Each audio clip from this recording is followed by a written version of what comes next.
Este é o Boletim Casa Virada, notícias sobre medidas socioeducativas a partir de um olhar anarquista e abolicionista penal. Neste boletim apresentamos semanalmente notícias sobre medidas socioeducativas, sobre as cadeias juvenis do Brasil e de todo o continente americano e sobre o meio aberto na cidade de São Paulo. Meu maior veneno é cumprir a porra da pena, mas eu sei que logo vou sair. Vou pra quebrada resolver os meus problemas, vou zoar e tirar onda no palco como MC.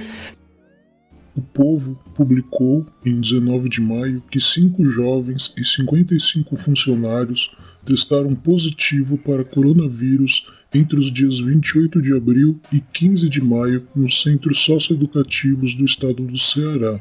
Ainda 23 jovens e 338 servidores tiveram casos suspeitos da doença. Os dados foram requisitados pelo Povo ao governo do estado.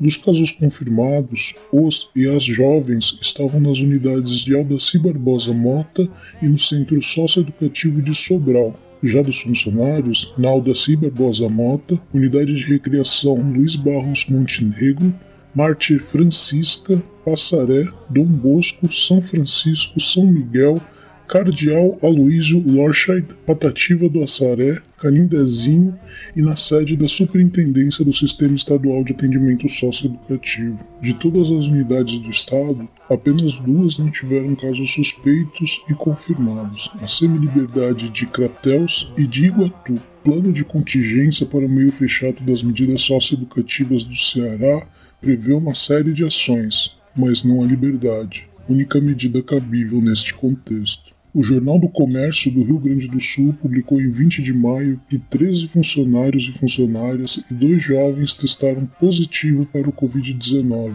Desses, a Fundação de Atendimento Socioeducativo do Estado do Rio Grande do Sul diz que apenas um funcionário ainda não se recuperou e que não há surto da doença nas unidades, que a situação está controlada. Funcionários, funcionárias e jovens doentes e mortos são de inteira responsabilidade do Estado.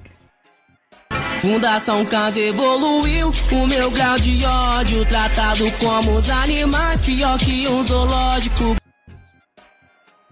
E dando sequência aqui a mais uma edição do Boletim Casa Virada, com as notícias dos serviços de medida socioeducativa em meio aberto.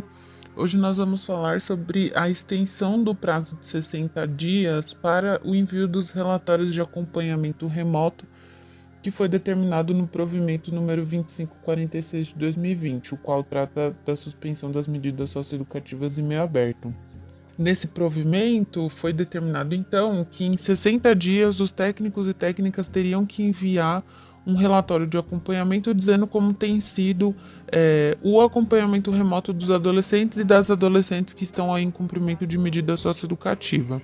Segundo o relato de trabalhadores e trabalhadoras que atuam aí como técnicos e técnicas das medidas socioeducativas em meio aberto aqui da cidade, como foi estabelecido então o prazo de 60 dias no provimento do Conselho Superior da Magistratura, que seria então correspondente ao dia 19 de maio, em decorrência da falta de capacidade do Sistema dos Processos Digitais, o ESAGE, que é o site onde se acessa então para fazer consulta e peticionamento dos processos dos adolescentes e das adolescentes, devido ao grande número da juventude que é abarcada aí pelo cumprimento das medidas socioeducativas em meio aberto, e o peticionamento simultâneo dos 54 serviços da cidade, houveram diversas dificuldades no processo de peticionamento dos relatórios, gerando lentidão no sistema, travadas e a não execução das ações. Então você colocava lá para peticionar o relatório e o relatório efetivamente não era peticionado, o que ocasionou diversas queixas então aí à Secretaria Municipal de Assistência e Desenvolvimento Social, a SMADS. Portanto, os representantes da Proteção Especial da Secretaria, que são os responsáveis aí pela coordenação dos serviços de medida em meio aberto aqui da cidade, estiveram aí em diálogo com a Corregedoria do Departamento de Execuções da Infância e Juventude da cidade de São Paulo, para que a data fosse estendida. Segundo o relato dos trabalhadores, esse prazo foi concedido, a extensão desse prazo foi concedido. No entanto, a secretaria só avisou no final do dia, no final do horário comercial, o que gerou aí diversas revoltas aí com relação aos quadros técnicos, né? Porque então os trabalhadores vinham se programando e tentando peticionar todas as informações de modo que isso não correspondesse a nenhum processo administrativo, que é o que o DEISG tem feito bastante nesses últimos tempos.